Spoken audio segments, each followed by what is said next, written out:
The last thing my father ever said to me was, "I don't have a daughter."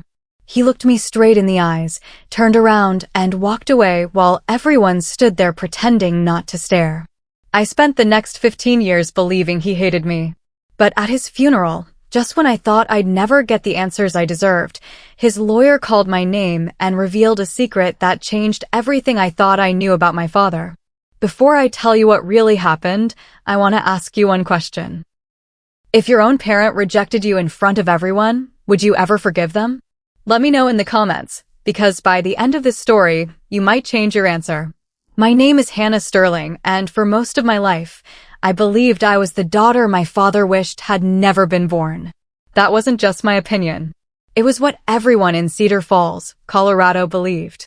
Whenever people saw my father, Daniel Sterling, they described him as honest, disciplined, and respected. He owned one of the oldest construction companies in town, donated to local charities, sponsored school events, and never missed a Sunday service. To the outside world, he was the kind of man every family wished they had. To me, he was the man who pretended I didn't exist. The strange part was that nobody could explain why. My parents divorced when I was 12.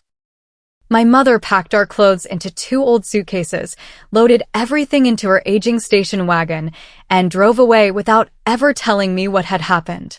Every time I asked why Dad wasn't coming with us, she gave the same answer. Some questions are safer unanswered. At the time, I thought she was protecting herself. Years later, I realized she had been protecting me. After the divorce, my father never called, never visited, never came to birthdays, never sent Christmas cards. The only thing that arrived every month was a child support check signed with the same neat signature I'd seen 1,000 times before. No message, no note, no love, just money. By the time I turned 18, I'd convinced myself I no longer cared. I worked 2 jobs, earned a scholarship, rented a tiny apartment, and built a life that had nothing to do with the Sterling family name. Whenever someone asked about my father, I smiled politely and changed the subject because explaining why your own dad acted like you were a stranger was a conversation nobody really knew how to have. Then, one rainy afternoon, everything changed. I was leaving work when my phone rang. The number wasn't saved. "Hello," a calm male voice answered. "Is this Hannah Sterling?" "Yes. My name is Andrew Collins." I had never heard the name before. "I'm calling because I'm your father's attorney." My heart stopped. "I don't understand." There was a brief silence before he quietly said the words I'd secretly imagined hearing my entire life. "I'm very sorry. Your father passed away early this morning." I didn't cry. Not because I was strong. Because I didn't know how to grieve someone who had spent 15 years pretending I didn't exist. Andrew continued. "Mr. Sterling requested that you attend his funeral." I almost laughed. "He requested it?" "Yes." "Are you sure?" "I'm reading directly from his written instructions." That made even less sense. If he wanted me there, I said quietly, why did he spend half my life pretending I wasn't his daughter? Andrew didn't answer. Instead, he said something that stayed with me the entire drive to Colorado. "He told me you'd ask that exact question." I gripped the steering wheel tighter. "And?" He instructed me not to answer it. My stomach tightened. Not until after the funeral. 3 days later, I stood outside the same church where my parents had been married more than 30 years earlier. People stared as I walked toward the entrance. Some whispered. Others looked confused. One elderly woman actually asked another guest, loud enough for me to hear, "I thought Daniel only had 1 child." I kept walking. Inside the church, every seat was filled. At the front stood my stepmother, Evelyn Sterling, dressed in black beside my half-brother, Ryan. Neither of them looked surprised to see me. They looked annoyed. Ryan walked over before I even reached the front row. "You've got some nerve showing up." I looked him in the eye. I was invited. He smirked. "By who?" Before I could answer, a familiar voice echoed through the church. "By your father." Every head turned. Andrew Collins had just stepped inside, carrying a worn leather briefcase. Ryan frowned. "My father never would have invited her." Andrew calmly removed a folded document from the briefcase. Actually, he looked directly at Ryan. His final written instruction specifically says. He unfolded the page. That Hannah Sterling must be seated in the front row. The church fell completely silent. Ryan's face turned pale. Evelyn looked like she'd stopped breathing. I hadn't even reached my father's casket. And somehow, I already knew this funeral wasn't going to be about saying goodbye. It was going to be about a truth someone had spent 15 years trying to bury. Nobody said another word after Andrew read my father's instruction. Ryan looked at the paper, then at me, as if he expected someone to admit it was a mistake. Instead, Andrew quietly folded the document, walked over to the front row, and pulled out the empty chair beside my father's casket. Hannah, he said, this seat was reserved for you. Every pair of eyes in the church followed me as I walked forward. I could hear whispers from people who hadn't seen me since I was a teenager. Some recognized me immediately. Others looked confused because, according to everything they'd been told for the last 15 years, Daniel Sterling only had one child. Ryan stepped into my path one last time. You really think you belong here? Before I could answer, Andrew spoke without raising his voice. Mr. Sterling anticipated there might be objections. That's why he added one final sentence. Ryan frowned. What sentence? Andrew looked directly at him. If anyone tries to stop Hannah from sitting in the front row, they should leave instead. The silence that followed was almost painful. Ryan slowly stepped aside. I took my seat less than 6 feet from the man who had spent half my life pretending I didn't exist. His casket was closed, covered with white lilies, and surrounded by photographs from every stage of his life. There were pictures of him receiving business awards, shaking hands with governors, standing beside new homes his company had built, laughing with employees at company picnics. There wasn't a single photograph of me. Not one. For a moment, the old pain returned. Maybe nothing had changed after all. Maybe this invitation was simply his final attempt to confuse me. The pastor began speaking about my father's generosity, discipline, and commitment to family. Every sentence made the room nod in agreement. Daniel always put his family first. I almost laughed. If only they knew. Then the pastor invited people to share memories. Employees stood first. One talked about how my father paid his wife's hospital bills without telling anyone. Another described how Daniel secretly bought tools for young apprentices who couldn't afford them. An elderly neighbor remembered him clearing snow from her driveway every winter before sunrise. The stories kept coming. Kind, selfless, compassionate. Each one made me wonder if everyone in that room had known a completely different man than I did. Then something unexpected happened. An older woman slowly walked toward the podium. She had silver hair, a wooden cane, and trembling hands. I'd like to tell everyone about Daniel's greatest sacrifice, she said. I noticed Evelyn suddenly sit up straighter. Ryan's expression changed too. The woman continued. 20 years ago, Daniel made a decision that destroyed his own reputation to protect someone he loved. Before she could say another word, Ryan stood up. That's enough. The entire church turned toward him. He forced a smile. I think today should be about remembering my father, not discussing old family matters. The woman looked disappointed, but quietly returned to her seat without arguing. I couldn't stop thinking about what she'd almost said. Destroyed his reputation? Protected someone? Protected who?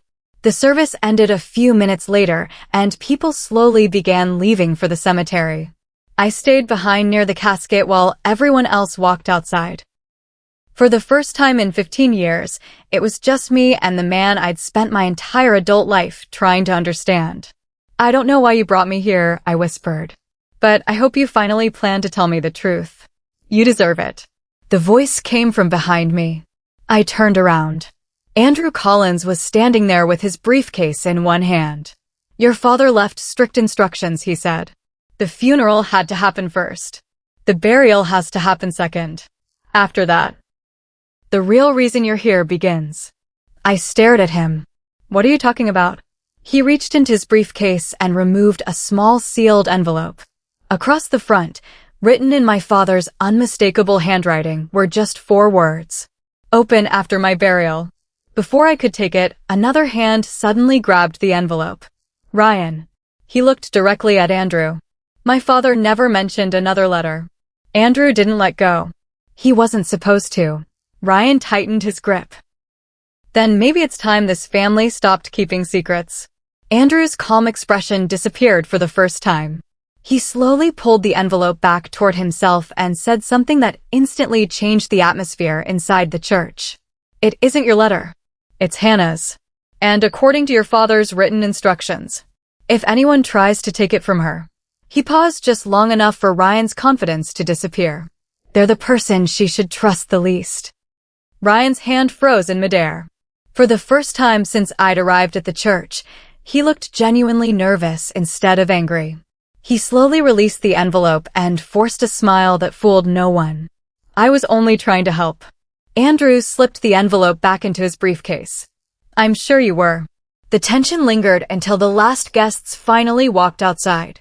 I followed everyone to the cemetery, where the sky had turned gray and a cold wind swept across the hills. As the casket was lowered into the ground, people bowed their heads in prayer. I couldn't. I kept staring at the polished wood, wondering how a man who had spent 15 years pretending I didn't exist could possibly have planned all of this. When the service ended, people began leaving in small groups. Ryan stayed close to Andrew the entire time, watching his briefcase instead of saying goodbye to his father. That alone told me the letters mattered more to him than the funeral. 20 minutes later, the cemetery was nearly empty. Andrew walked over to me. It's time. He handed me the sealed envelope. My hands trembled as I looked at my father's handwriting. For Hannah, after my burial. I carefully broke the seal. Inside was a single folded page. Nothing else. I unfolded it. The first sentence made my heart stop.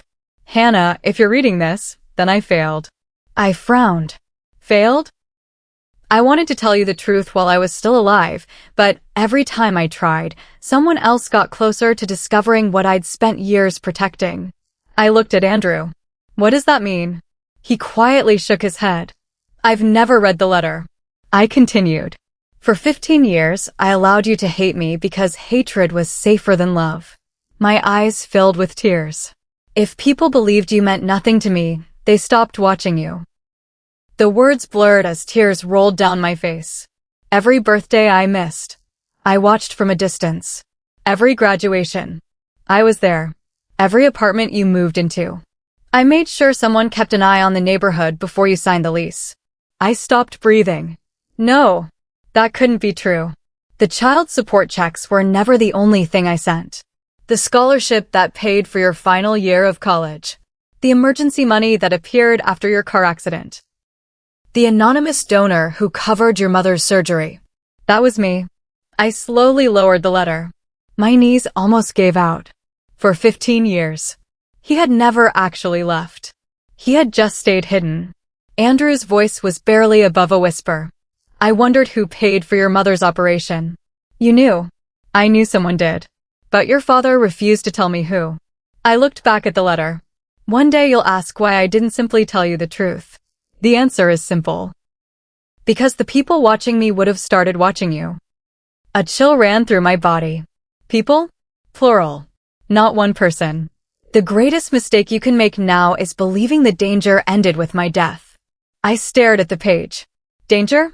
What danger? The next sentence answered my question. Don't trust anyone who insists I rejected you. Especially if they're family. Almost instinctively, I looked toward Ryan. He was standing beside his car across the cemetery, watching us. The moment our eyes met, he quickly looked away and unlocked his door. I turned back to the letter. The final paragraph was shorter. There's only one person who knows the whole truth. His name is Samuel Mercer. Find him before anyone else does. Because once he speaks, everything they've built for 15 years will collapse. The letter ended with the two words I'd waited my entire life to read. I love you. I stood there in complete silence. Not because my questions had been answered. Because I suddenly had even more. Who is Samuel Mercer? Why had my father hidden me? Who had been watching us? And why did Ryan look terrified the moment that name appeared? Before I could ask Andrew a single question, his phone rang. He answered immediately. His face turned pale. What? He turned toward me. Hannah, what happened? He slowly lowered the phone. Samuel Mercer is missing. Then he added 6 words that made my blood run cold.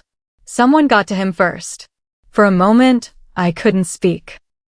I just stared at Andrew, hoping he'd tell me there had been some misunderstanding. Missing? I repeated. Andrew nodded slowly. Samuel Mercer was supposed to meet me this morning. He never showed up. Who called you? The manager of the retirement community where he lives. And? Andrew slipped his phone into his pocket.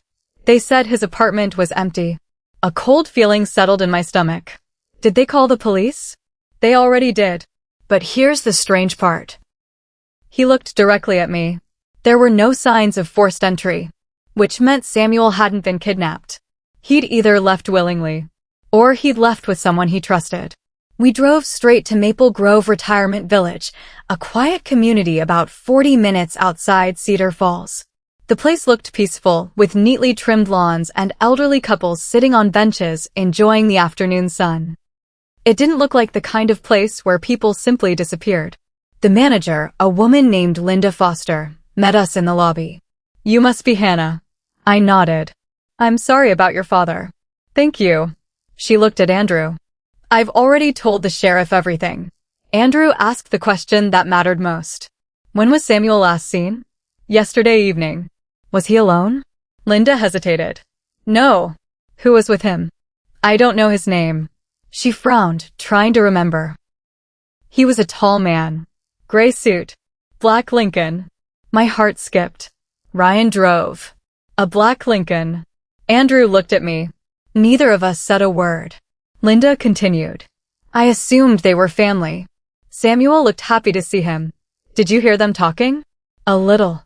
What did they say? She thought for a moment. Samuel kept saying, Daniel promised she'd come. I froze. She. Me. He also said. Linda closed her eyes, trying to remember the exact words. I can't keep this secret forever. Andrew slowly exhaled. What happened next? They left together. What time? Around 6. And Samuel never came back. We asked to see Samuel's apartment. The sheriff had already finished searching it, but Linda unlocked the door anyway. The place was surprisingly neat. Books lined every shelf. Family photos covered one wall. A half-finished crossword puzzle still sat on the kitchen table. It looked like someone expected to come back. Andrew slowly walked through the living room. Daniel visited here often. You knew that. He signed Samuel's visitor log dozens of times. I frowned. My father knew him that well? Andrew nodded. For nearly 30 years. That made even less sense. Why had I never heard his name? I wandered toward the bedroom. Everything appeared untouched. Until I noticed something strange. A framed photograph on the dresser. The glass had been cracked recently. Not shattered. Just enough to suggest someone had dropped it in a hurry. I picked it up. The picture showed 3 people standing beside an old fishing boat. Samuel, my father, and me. I stared at it. I couldn't have been older than 6. I looked happy. My father was kneeling beside me with one arm around my shoulder. Smiling. Actually smiling. I had never seen this photograph before. I turned it over. Written across the back, in my father's handwriting, were 6 words. The happiest day of my life. Tears filled my eyes. For 15 years, I'd believed he never wanted me. Yet here was proof that he'd treasured this moment enough to keep the picture. Andrew looked over my shoulder. I remember that day. You do. It was Samuel's fishing cabin. You were there. I helped take the photograph. I looked at him in disbelief. If Dad loved me, why erase me from his life? Andrew opened his mouth, then stopped. His eyes weren't on me anymore. They were fixed on the bedroom closet. The door was slightly open. Neither of us remembered it being open when we walked in. Andrew quietly stepped in front of me. Hannah, stay behind me. The room fell completely silent. Then, a voice came from inside the closet. Weak. Barely loud enough to hear. Daniel was right. Andrew rushed forward and pulled the closet door open. An elderly man was sitting on the floor. His hands were tied behind his back. His mouth had been covered with tape. His face was bruised. But he was alive. Andrew immediately removed the tape. The old man looked straight at me. His eyes filled with tears. "You," he whispered. "You're Hannah." I nodded. "I'm Samuel Mercer." He struggled to catch his breath. "I've been waiting 27 years to tell you who your real enemy is." Samuel's voice was so weak I had to kneel beside him just to hear him. He grabbed my wrist with surprising strength. "Hannah, listen carefully. You don't have much time." Andrew immediately called for an ambulance, but Samuel shook his head.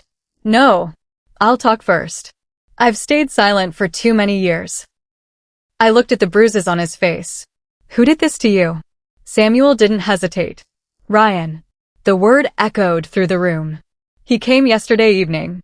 He knew Daniel was gone. He knew I'd finally tell you everything." I felt my heart pounding. Why would Ryan do this? Samuel closed his eyes for a moment before answering. "Because Daniel wasn't protecting you from strangers. He was protecting you from your own family." A chill ran down my spine. "What are you talking about?" Samuel looked directly into my eyes. "Your father never rejected you. He rejected everyone else." I frowned. "I don't understand." "You will." He took a slow breath. 27 years ago, Daniel discovered someone inside the Sterling family was stealing millions from the construction company. I looked at Andrew. His expression told me he'd never heard this before either. Samuel continued. "Daniel quietly investigated for almost a year. When he finally uncovered the truth, he realized the money wasn't the worst part." "What was?" Samuel swallowed hard. "The people stealing the money believed your father would eventually leave everything to you." I stared at him. "Me? You were his only biological child." My mind stopped. "What?" Samuel nodded. "Ryan isn't Daniel's son." The room fell silent. I looked at Andrew. He looked just as stunned. Samuel continued. "Daniel married Evelyn after your parents divorced. She already had Ryan. He raised him. But Ryan was never legally adopted. Everything I thought I knew about my family was falling apart." Samuel kept talking. "When Ryan learned Daniel planned to leave the company to you, he became obsessed. First it was money. Then it became hatred. He believed you stole the life he deserved." I remembered every cold look Ryan had ever given me. Every insult. Every attempt to push me away. It suddenly made perfect sense. But why didn't Dad just tell me? Samuel smiled sadly. "Because Daniel intercepted something." "What?" "A conversation." He leaned closer. He overheard Ryan telling someone, "If Hannah disappears, everything belongs to us." The words hit me like ice water. "No." Samuel nodded slowly. "Your father heard it himself. He came to me that same night. He said, if they believe Hannah means everything to me, she'll become their first target." I felt tears running down my face. "So he pushed me away." Samuel squeezed my hand. "He became the villain. So you could stay alive." Every painful memory suddenly looked different. The birthdays he'd missed. The cold stares. The cruel words. Every one of them had been part of an act. An act that lasted 15 years. Andrew quietly asked the question neither of us wanted to ask. Why didn't Daniel call the police? Samuel looked toward the window. Because he never had enough proof. He knew what Ryan wanted. But wanting something isn't a crime. He spent years gathering evidence. And when he finally had enough, Samuel's voice cracked. He got sick. I remembered the funeral. The lawyer. The letters. Dad hadn't been preparing for retirement. He'd been preparing for death. So everything after the funeral, I whispered, was his backup plan. Samuel nodded. Exactly. Then his expression suddenly changed. He looked terrified. What is it? He pointed toward the apartment window. Outside, a black Lincoln had just pulled into the parking lot. The driver's door opened. Ryan stepped out. He wasn't alone. Two men in dark suits climbed out behind him. Samuel's face turned white. They found me. Andrew immediately locked the apartment door. Hannah, go to the bedroom. No. Hannah, now. Ryan's voice echoed from the hallway. I know you're in there. Heavy footsteps approached the apartment. Then, 3 loud knocks shook the front door. Bang, bang, bang. Ryan laughed from the other side. Hannah, I think it's time we finally talked. The pounding on the apartment door grew louder. Bang, bang, bang. Ryan didn't sound angry anymore. He sounded confident. Hannah, he called through the door, don't make this harder than it has to be. Andrew glanced at me and whispered, don't say a word. Samuel struggled to stand, but his legs gave out. They're not here to talk, he whispered. They're here for the evidence. Andrew frowned. What evidence? Samuel pointed toward an old grandfather clock in the corner of the living room. Daniel knew they'd come. He left it there. Without wasting another second, Andrew rushed to the clock and carefully opened the lower wooden panel. At first, it looked empty. Then he reached farther inside. His fingers touched something. He pulled out a thick brown envelope sealed with red wax. Across the front, in my father's handwriting, were 7 words. Open only if Samuel is found. My heart started racing. Ryan hit the door again. Hannah, I know Collins is in there. You've got 10 seconds. Andrew looked at me. Your father planned this. He broke the seal. Inside were several photographs, bank statements, property records, and a small flash drive. Samuel's eyes filled with relief. He found it. Andrew quickly looked through the papers. His face changed instantly. Oh my God. What? He held up the first photograph. It showed Ryan meeting 2 men in the parking lot of Sterling Construction late at night. The second photo showed cash changing hands. The third made my blood run cold. Ryan was standing beside a warehouse fire that had happened nearly 12 years earlier. I remembered that fire. Everyone in town believed it had been an accident. According to the photo, it wasn't. Andrew continued flipping through the file. There are signed invoices, fake contractors, shell companies. Daniel documented everything. Samuel nodded weakly. He spent years collecting proof, but he never had enough time to expose them himself. Ryan's voice interrupted again. I'm done waiting. A loud crash echoed through the apartment. The front door frame cracked. Andrew immediately grabbed the flash drive. This is what they really want. I looked at the papers. What do we do? Samuel answered without hesitation. Don't take the documents. What? They'll search you. Take the flash drive. Why? Because every document is already scanned inside it. Andrew slipped the drive into his jacket pocket. Another crash. The door splintered even more. Ryan laughed. You really think that door is going to stop me? My breathing became faster. We need another exit. Andrew looked toward the kitchen. There. A back door led to a narrow service alley behind the building. Samuel grabbed my arm. Hannah, before you leave. I leaned closer. There was one lie Daniel never wanted you to believe. I nodded. What is it? Samuel smiled through tears. The day your father looked you in the eyes and said, I don't have a daughter. He'd spent the previous night sitting in his truck outside your apartment. He cried until sunrise. I felt every emotion I'd buried for 15 years come crashing down. Samuel continued. He practiced saying those words over and over because he knew if he hesitated, you'd see how much he loved you. I couldn't hold back my tears anymore. Every painful memory suddenly carried a different meaning. He hadn't rejected me. He'd sacrificed our relationship to keep me alive. Another violent crash shook the apartment. The deadbolt snapped. Ryan shouted, last chance. Andrew unlocked the back door. We have to move. Just before we stepped outside, Samuel called my name one last time. Hannah. I turned around. He smiled. Your father always said, one day she'll know I never stopped being her dad. The next second, the front door exploded inward. Ryan and the 2 men rushed into the apartment. But by then, Andrew and I were already disappearing into the alley with the one piece of evidence my father had spent 15 years protecting. Behind us, Ryan screamed a sentence that confirmed every fear Samuel had warned us about. Find the flash drive, or we're all finished. Andrew grabbed my arm as we sprinted through the narrow alley behind the retirement community.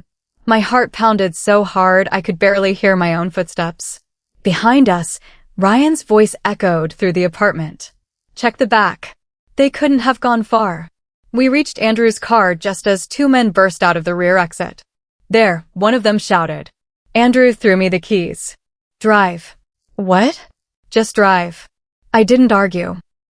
We jumped into the car and seconds later I pulled onto the road.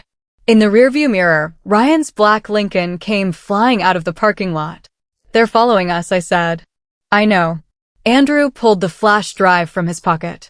We need to see what's on this. Now, if your father went through 15 years of pain to protect it, we can't wait. He plugged the drive into his laptop while I kept my eyes on the road. The screen lit up. There were dozens of folders. Photos. Financial records. Audio recordings. Videos. Property transfers. It wasn't just evidence. It was Daniel Sterling's entire investigation. Andrew clicked the first folder. A spreadsheet appeared showing millions of dollars quietly disappearing from Sterling Construction over 14 years. Every transfer ended in companies owned by the same people. Ryan Sterling. Evelyn Sterling. Two business partners I'd never heard of. Andrew opened another folder. Security camera footage filled the screen. It showed Ryan entering company offices late at night when nobody else was there. Then another clip. Ryan meeting the same two men outside an abandoned warehouse. Then another. Ryan removing boxes filled with company records. Every video was time-stamped. Every document matched. My father hadn't guessed. He'd proven everything. I glanced in the mirror. Ryan was still behind us. Closer now. What do we do? Andrew didn't answer immediately. Instead, he opened a folder labeled, Play this last. He hesitated. Daniel specifically wanted this opened after everything else. Then open it. The video began. My father appeared on the screen. He looked thinner than I remembered. Paler. His voice was weak, but his eyes were steady. Hello, Hannah. I almost slammed on the brakes. It was the first time I'd heard him say my name in 15 years. If you're watching this, then Andrew succeeded. He looked down for a moment before continuing. I know you'll have questions.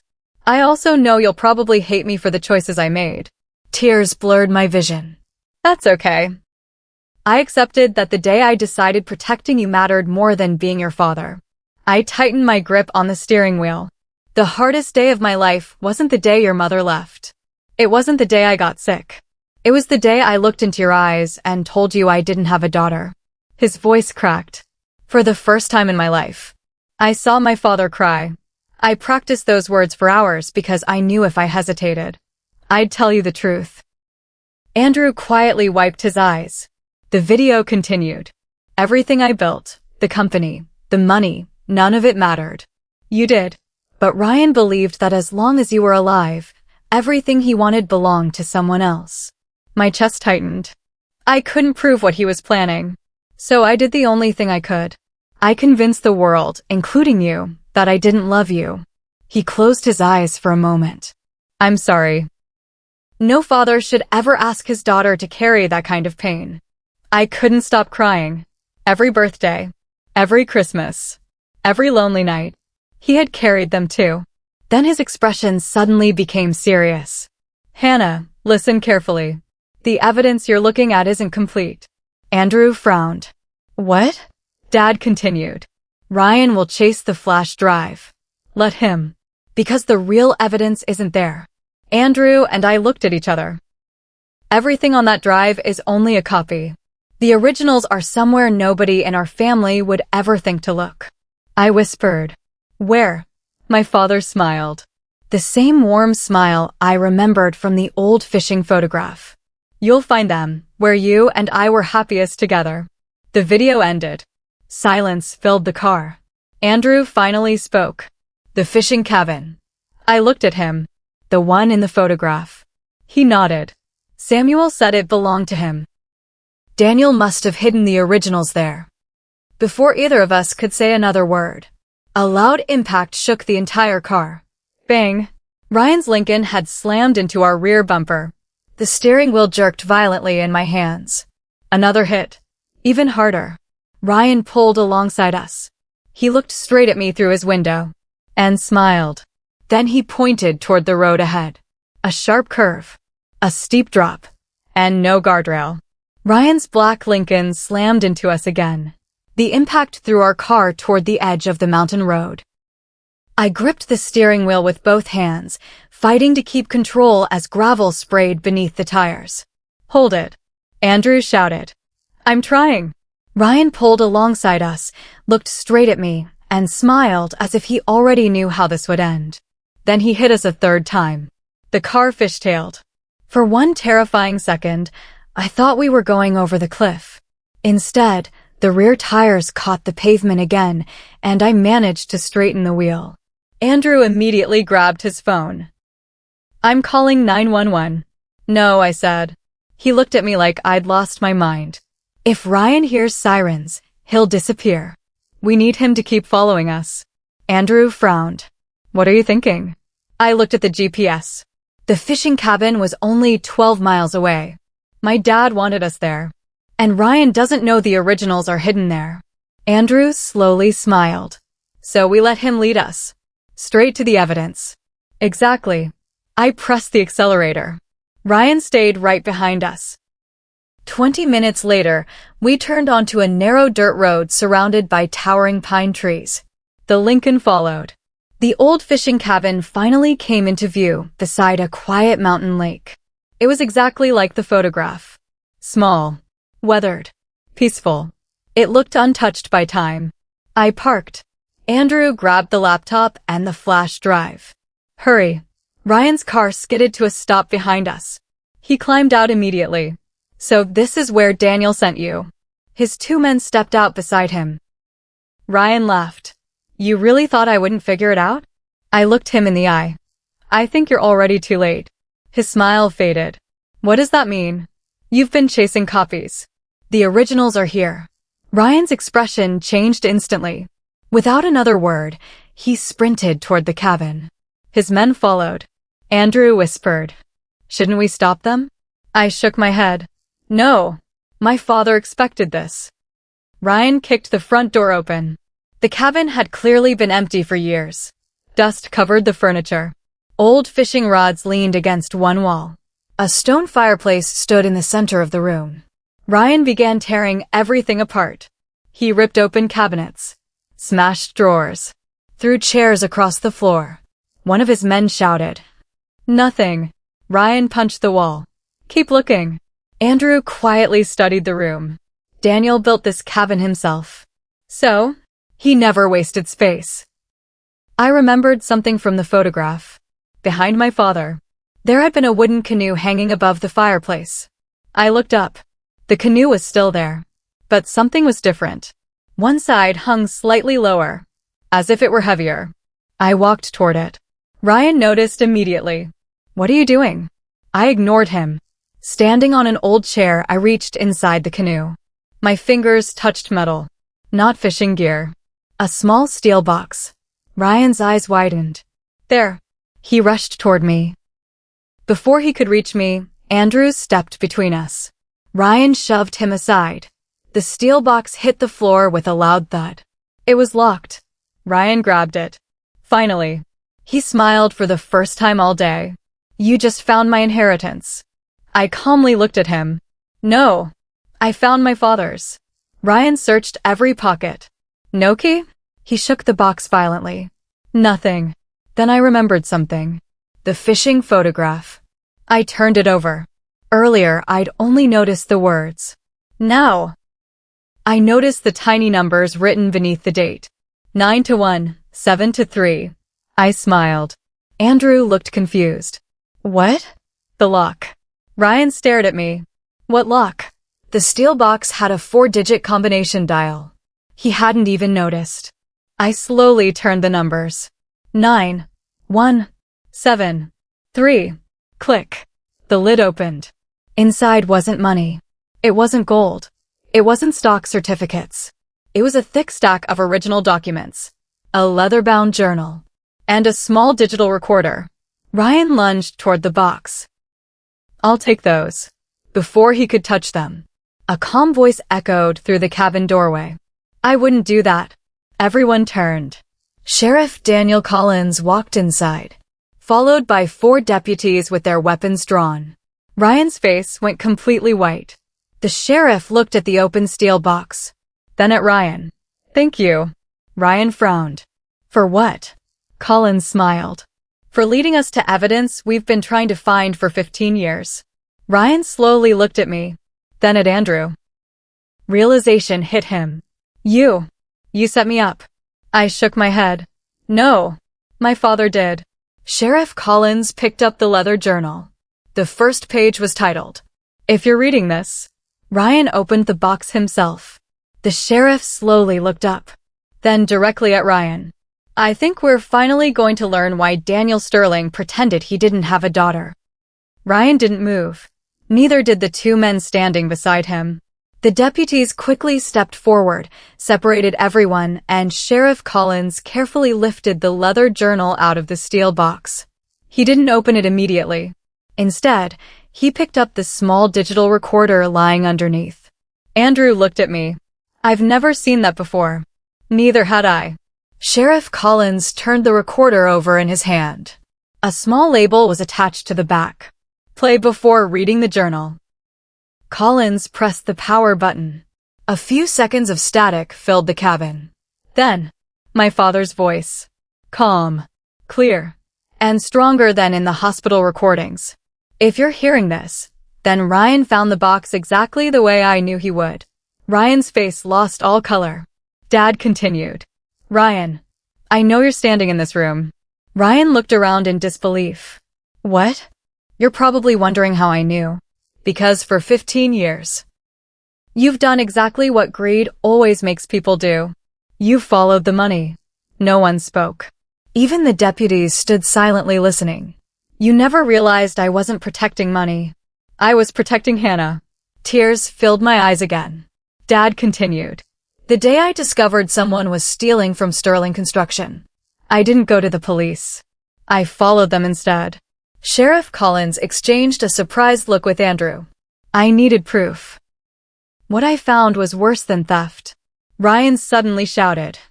"Turn it off." No one moved. "Ryan, you weren't working alone." Ryan clenched his fists. "You and Evelyn created shell companies. You bribed suppliers. You burned one of our warehouses to destroy financial records. And when you realized Hannah would inherit everything," the recording paused for just a second, "you discussed making her disappear." The cabin became completely silent. One deputy slowly looked toward Ryan. Another quietly placed a hand on his handcuffs. Ryan shook his head violently. "He's lying." Sheriff Collins calmly replied. "The recorder isn't finished." Dad's voice returned. "Ryan, if you're still denying everything, open the journal." Collins handed the journal to Andrew. Andrew carefully opened the cover. Inside, every page was handwritten. Dates, names, bank accounts, license plate numbers, meeting locations. Photographs glued beside handwritten notes. It wasn't a diary. It was a 15-year investigation. Andrew turned another page, then another. His breathing became heavier. "My God, what?" He slowly held up one page. Every meeting Ryan had ever attended, every fake company, every illegal payment, had been documented. With dates, receipts, witnesses, everything. Ryan stared at the pages. "You can't prove I wrote any of that." Dad's voice answered him through the recorder. "I knew you'd say that." Ryan froze. "That's why every page has been notarized." Sheriff Collins immediately checked the final page. Sure enough, every section carried an official notary seal. Andrew whispered. He thought of everything. Dad wasn't finished. "Sheriff Collins." The sheriff looked up instinctively. "If you're the one listening to this, there's one last piece of evidence." Everyone waited. "Look inside the back cover." Collins carefully examined the journal. At first, it looked ordinary. Then he noticed a thin strip of leather glued along the inside spine. He gently peeled it back. Hidden beneath it was a tiny memory card. Andrew looked stunned. The originals. Dad's voice almost sounded relieved. Every original photograph. Every signed contract. Every bank statement. Every audio recording. Every security video. They're all on that card. Ryan's knees buckled. He dropped into a chair without saying a word. He finally understood. The flash drive. The letters. The funeral. The cabin. None of them had been the real target. My father had spent 15 years creating layer after layer of protection until the only way to reach the real evidence was to expose yourself trying to steal it. Sheriff Collins carefully removed the memory card and placed it inside an evidence bag. He looked directly at Ryan. I don't think you're leaving today. Ryan slowly lifted his head. For the first time. He wasn't angry. He looked defeated. Then, almost in a whisper, he said something none of us expected. It wasn't my idea. The entire cabin fell silent. Andrew frowned. What? Ryan looked at me, then toward the lake outside. My mother started everything. Nobody spoke. Ryan's words hung in the air as if the entire cabin had stopped breathing. My mother started everything. Sheriff Collins stared at him. Explain. Ryan rubbed his trembling hands across his face. For years, I blamed Daniel. I told myself he never loved me. He treated me like a son. But he never trusted me. He looked down. I thought it was because Hannah existed. I stood perfectly still. Ryan continued. When I was 16, my mother sat me down. She told me Daniel had stolen the company from my real father. Andrew immediately frowned. Your real father? Ryan nodded. She said Daniel destroyed our family. She said everything around us belonged to us. And one day, Hannah would take it all. I felt sick. So she made you hate me? Ryan laughed bitterly. No. She taught me to fear you. Sheriff Collins folded his arms. And the theft. Ryan closed his eyes. The first fake invoice was her idea. The shell companies. Her idea. The warehouse fire. He stopped. His voice cracked. I didn't even know she'd arranged it until it was too late. Andrew looked shocked. You expect us to believe Evelyn manipulated you for 15 years? Ryan slowly nodded. You didn't live with her. I did. He looked at me. Every single day she reminded me. If Hannah inherits the company, you'll lose everything. I didn't answer. Because for the first time, I believed him. Not because it excused what he'd done, but because I could hear genuine regret in his voice. Sheriff Collins asked quietly. Did Evelyn know Daniel was collecting evidence? Ryan nodded. Not at first. When she realized he suspected something, she told me there was only one way to protect ourselves. The cabin fell silent again. Andrew spoke carefully. What did she mean by that? Ryan swallowed. She wanted Daniel declared mentally unstable. What? She planned to convince everyone he was suffering from paranoia. I couldn't believe what I was hearing. Ryan continued. Every time Daniel accused someone, my mother made sure people thought he was imagining things. She even changed his medication once. Andrew's expression darkened. My God. Ryan nodded. She wanted the town to stop believing him. And it worked. I suddenly remembered something. The funeral. Everyone had described my father as kind, generous, respectable, but nobody had ever mentioned the last few years of his life. Because they'd all believed he'd become confused. Ryan looked at me with tears in his eyes. The worst part is that Daniel knew exactly what she was doing. Why didn't he expose her? Ryan laughed sadly. He tried. But every time he got close, my mother destroyed the evidence. Then he looked toward the steel box. Except this time, Sheriff Collins zipped the evidence bag closed. Where's Evelyn now? Ryan slowly reached into his pocket. He removed his phone. I don't know, but she's been calling me for the last hour. The screen showed 18 missed calls. Then, the phone rang again. Evelyn. Ryan stared at the screen. Sheriff Collins held out his hand. Answer it. Ryan hesitated, then pressed speakerphone. Evelyn. Her voice came through immediately. Ryan, did you get the box? Ryan looked at me, then at the sheriff. No. There was a long silence. Then Evelyn whispered something that made every deputy in the cabin reach for their radios. Then burn the cabin. The call disconnected. Nobody moved. Sheriff Collins looked at the deputies. Move. At that exact moment, the unmistakable smell of gasoline drifted through the open cabin window. Andrew turned toward the door. Oh no. Outside, a dark SUV was speeding away down the dirt road.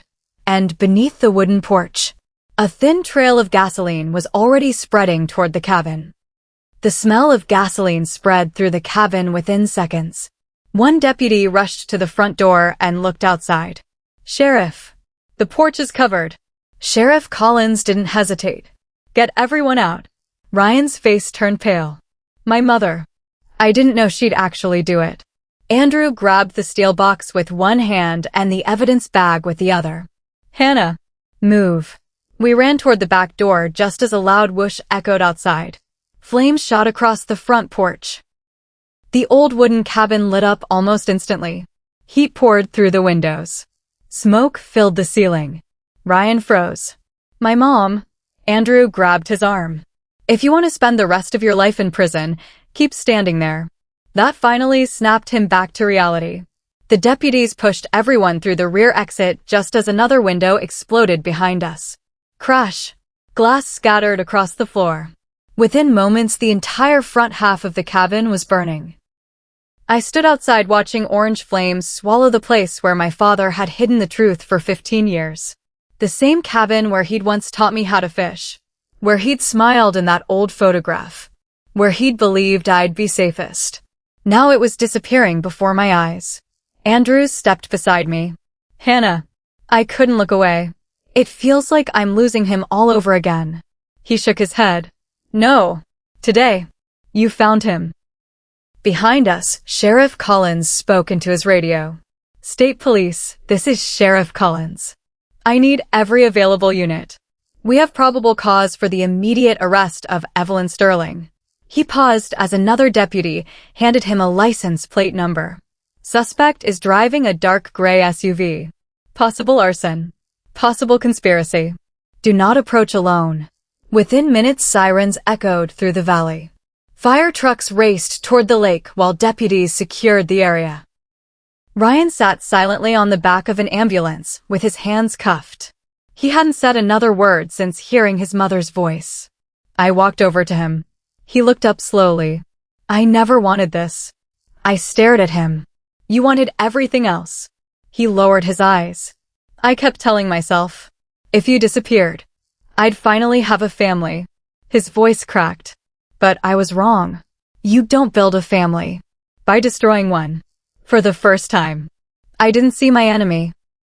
I saw a broken man who'd spent his entire life believing someone else's lies.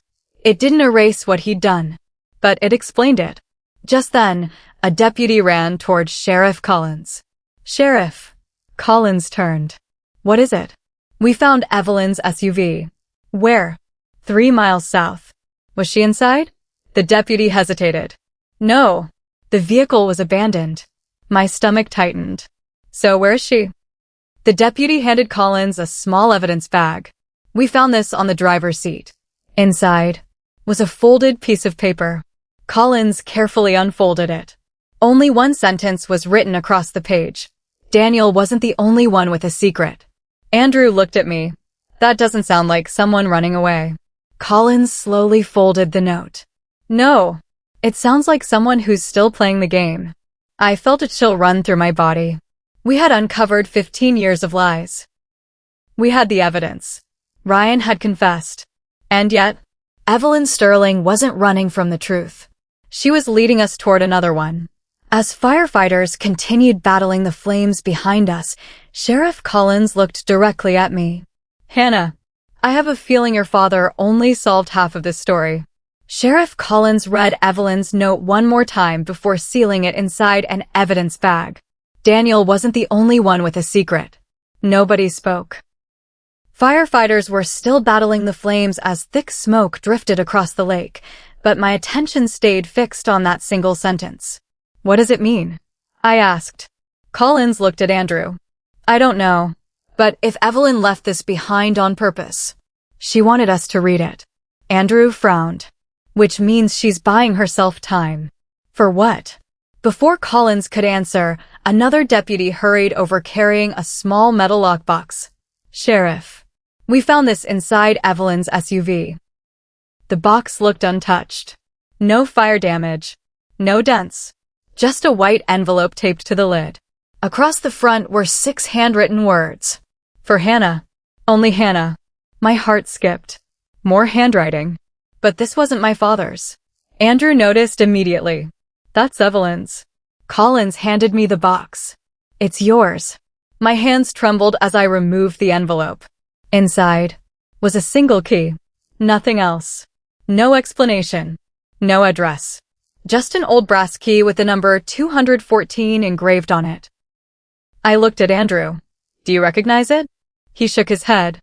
Ryan suddenly spoke from the ambulance. "I do." Everyone turned toward him. "That's..." He swallowed hard. "The key to my mother's safety deposit box." Andrew looked stunned. "She has one." Ryan nodded. "At First Mountain National Bank. She's had it for years." Sheriff Collins immediately looked at one of the deputies. "Call the bank." The deputy nodded and stepped away. Ryan kept staring at the key. My mother never let anyone near that box. Not even me. I frowned. Then why would she leave the key for me? Ryan slowly answered. "Because whatever's inside. She wanted you to find it." That made no sense. If Evelyn had spent 15 years trying to destroy me, why would she suddenly help me?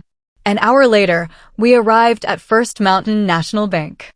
The manager, Melissa Grant, was already waiting with 2 security officers. She unlocked a secure vault deep beneath the building. Hundreds of steel boxes lined the walls. She stopped at one. "Box 214. This can only be opened with your key and the bank's master key." I slid the brass key into the lock. Melissa inserted hers beside it. Both keys turned together. The drawer slowly slid open. Inside wasn't cash. It wasn't jewelry. It wasn't property deeds. There was only one large envelope. And an old VHS tape. Across the envelope were 8 words. "Daniel was never supposed to meet you." I stared at the sentence. "What?" Andrew looked equally confused. I carefully opened the envelope. The first document inside was my birth certificate. But something was wrong. Very wrong. I looked at my father's name, then looked again. Because the line marked father was completely blank. I felt my breathing stop. "No," I whispered. "This has to be a mistake." Andrew quickly took the certificate. His face turned white. "It isn't." Ryan leaned forward as far as his handcuffs allowed. "What is it?" Andrew looked at me, then slowly said the words that shattered everything I'd believed all over again. "Hannah, according to this certificate, Daniel Sterling wasn't your biological father." The room fell completely silent. My knees nearly gave out. The man who had sacrificed 15 years of his life to protect me. The man who had loved me enough to let me hate him. The man I'd finally started calling Dad in my heart again. Had never been my biological father at all. And suddenly, Evelyn's note made terrifying sense. Daniel wasn't the only one with a secret. I couldn't breathe. I kept staring at the birth certificate, hoping my eyes were playing tricks on me. They weren't. The space beside father was empty. No name. No signature. Nothing. I slowly looked at Andrew. "There has to be another document." He searched through the envelope. There was a sealed letter, written in Evelyn's handwriting. Across the front it read, "Read this before you hate Daniel." My hands were shaking so badly I almost dropped it. I opened the letter. The first sentence hit me harder than anything I'd read before. "Hannah, if you've reached this point, then Daniel kept his promise." I frowned. "Promise?" I kept reading. "The greatest lie in your life wasn't that Daniel rejected you. It was that he was your biological father." My vision blurred. He knew the truth from the very beginning. I whispered. He knew. Andrew leaned closer. What does it say? I continued reading. When your mother became pregnant, she confessed everything to Daniel before you were born. She told him another man was your biological father. The room disappeared around me. Nothing made sense anymore. I expected Daniel to leave her.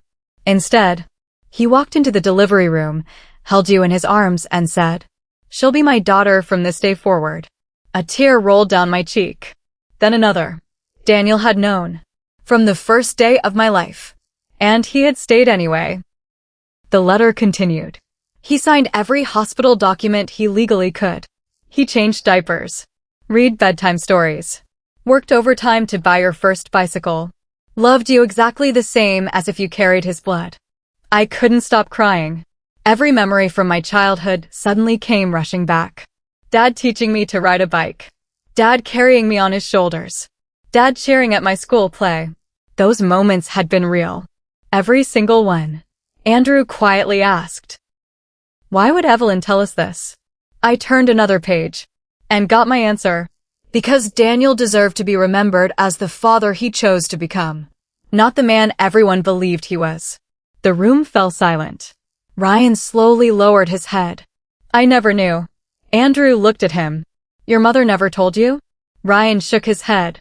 She always said Hannah was Daniel's favorite because she was his real daughter. He laughed bitterly. She lied to both of us. I looked back at the letter. Only one paragraph remained. There's one final truth Daniel never discovered. My heart tightened again. Your biological father is still alive. I froze. He has no idea you exist. Andrew stared at me. What? The next line was even more shocking. His name is. I read it silently. Then my entire body went numb. Andrew immediately noticed.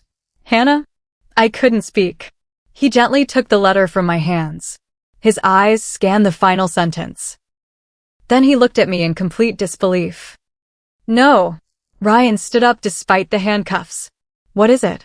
Andrew slowly lowered the letter.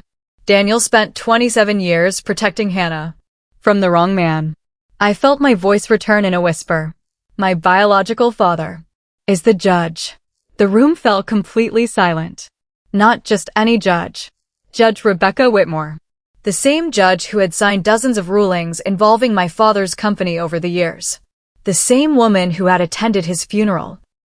The same woman who had looked directly into my eyes and acted like she'd never seen me before. Then I remembered something. At the funeral, when Andrew first called my name, Judge Whitmore hadn't looked surprised. She had looked afraid. Nobody moved. The bank vault felt impossibly small. I kept staring at the letter while one question echoed through my mind. How could Judge Rebecca Whitmore know I existed and never tell me? Andrew was the first to break the silence. Hannah. Are you sure that's the name? I handed him the letter. I wish it wasn't.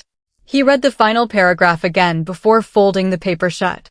This changes everything. Ryan shook his head. No, it changes nothing. We all looked at him. My mother hated Judge Whitmore. I frowned. What? When I was a kid, she never let her inside our house. Every time Daniel mentioned her, my mother would leave the room. Andrew looked interested. Did Daniel know why? Ryan slowly shook his head. He asked once.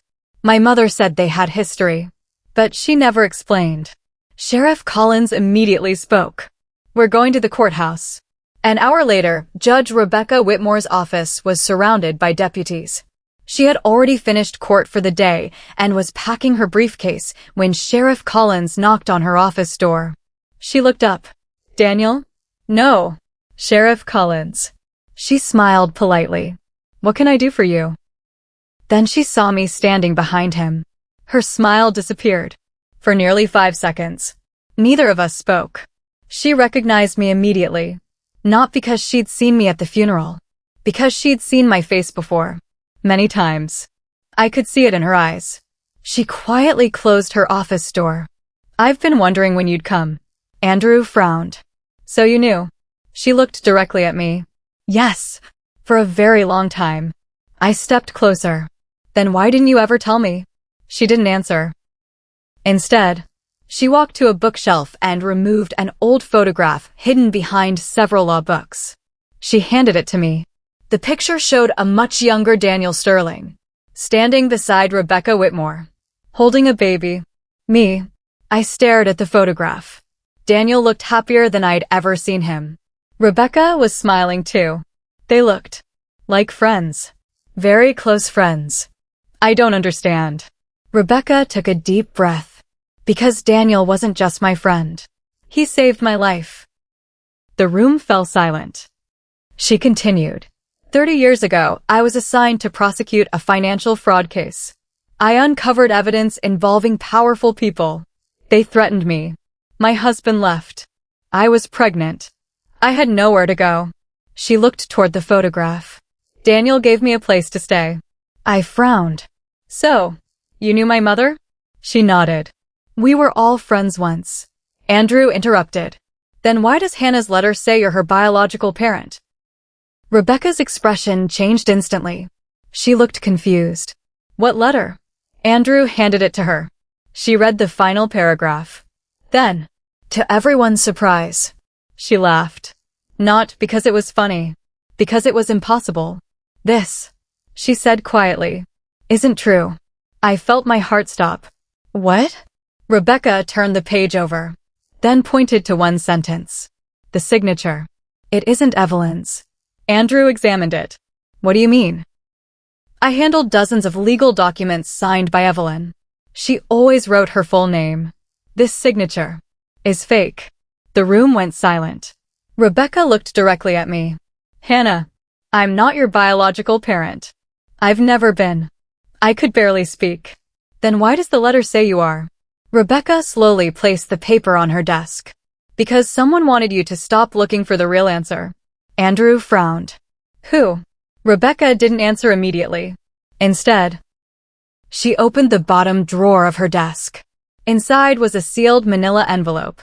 Across the front, in my father's handwriting, were 8 simple words. Give this to Hannah only if she finds you. I stared at it in disbelief. Rebecca smiled sadly. I've kept this for 17 years. He told me. One day you'd come asking questions. She gently placed the envelope in my hands. But Hannah, her voice became serious.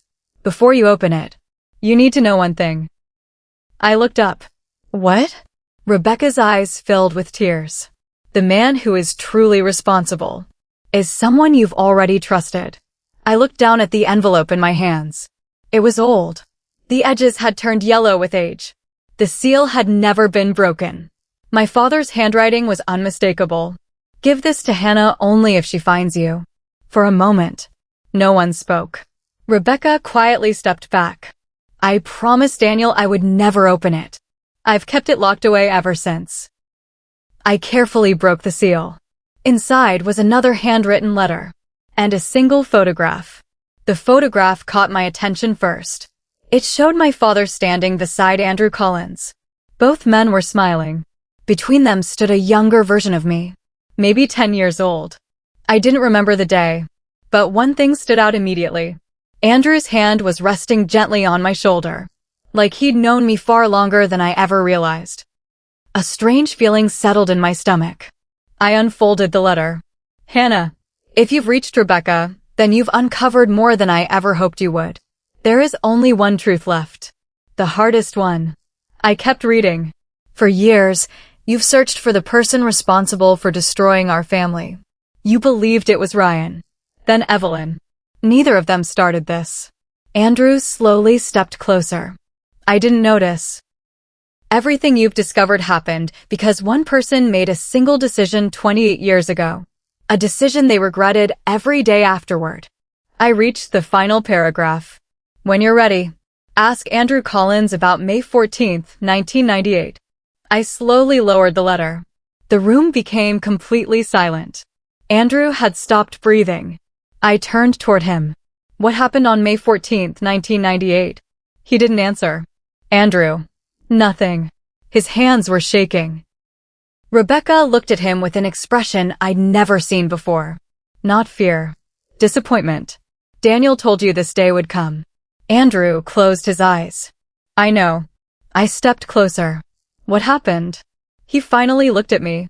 There were tears in his eyes. Hannah, I've lied to you. Every deputy in the room went still. For how long? He swallowed. Since the day we met. My heart sank. What are you talking about? He reached into his briefcase. Not for documents. For his wallet. He removed an old photograph. It was faded from years of being carried around. He handed it to me. I looked down. The picture showed a much younger Andrew, standing beside my mother. They were laughing. His arm was around her shoulders. I looked up in confusion. What is this? His voice cracked. I met your mother. Before she ever met Daniel. I felt the room spinning. No. He nodded slowly. We were engaged. Silence. Complete silence. Rebecca quietly sat down. She already knew. Andrew wiped his eyes. We were young. We planned our entire future together. Then, I accepted a job overseas. I was gone for 8 months. When I came back, she had already married Daniel. I couldn't process what I was hearing. What does that have to do with me? Andrew couldn't look at me anymore. Instead, he whispered the words that changed everything. Because I'm your biological father. The world stopped. Every sound disappeared. Every thought vanished. I just stared at him. No. He nodded. I didn't know your mother was pregnant. She never told me. I only discovered the truth years later.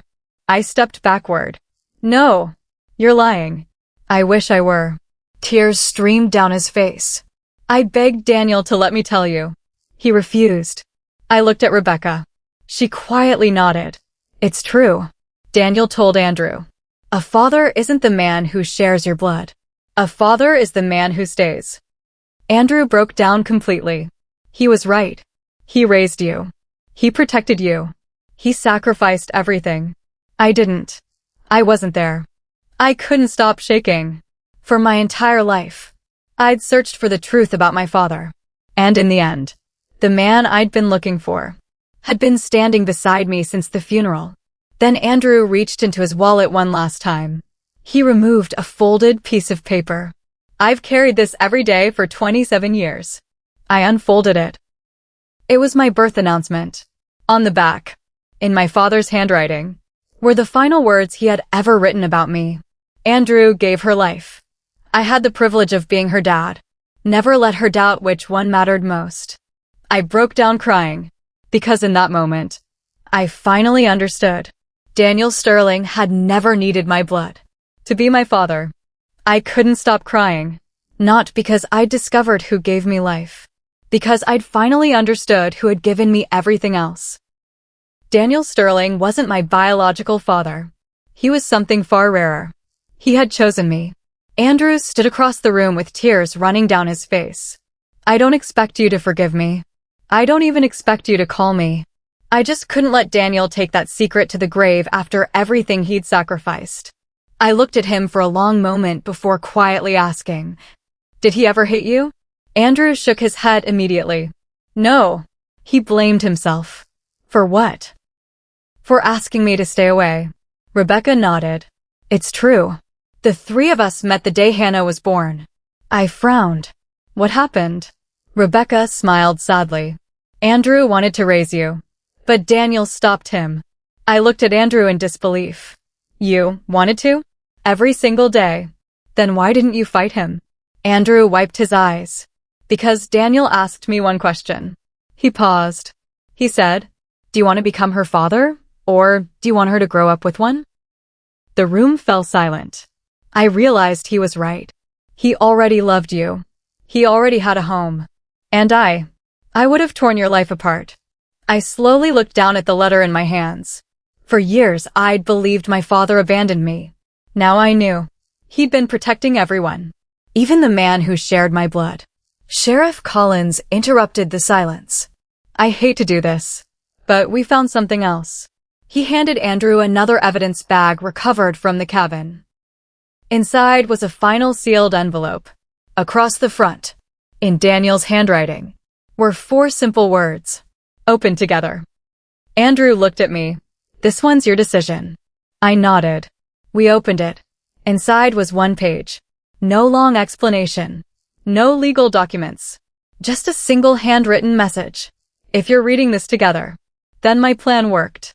Hannah finally knows the truth. Andrew, stop blaming yourself. You gave her life. I got the privilege of watching her grow. That was never a competition. Andrew covered his face as he cried. I kept reading. Hannah, if you're angry, be angry at fate. Not at Andrew. Not at your mother. Life is complicated. Love shouldn't be. My tears fell onto the page. I have only one final request. Don't spend another day chasing the past. Build the future I always wanted for you. Laugh often. Trust carefully. Love without fear. And every time someone asks who your father was, the final sentence was underlined. Tell them proudly. Daniel Sterling. I couldn't hold back anymore. I hugged the letter against my chest. For the first time since I was 12 years old, I didn't feel abandoned. I felt loved. 6 months later, Ryan accepted a plea agreement and testified against Evelyn. The evidence hidden in my father's journal exposed years of fraud, arson, tax crimes, and financial theft inside Sterling Construction. Evelyn Sterling was arrested in another state after trying to leave the country with a false passport. She was convicted on multiple charges and never returned to Cedar Falls. The stolen company assets were recovered. Most of them.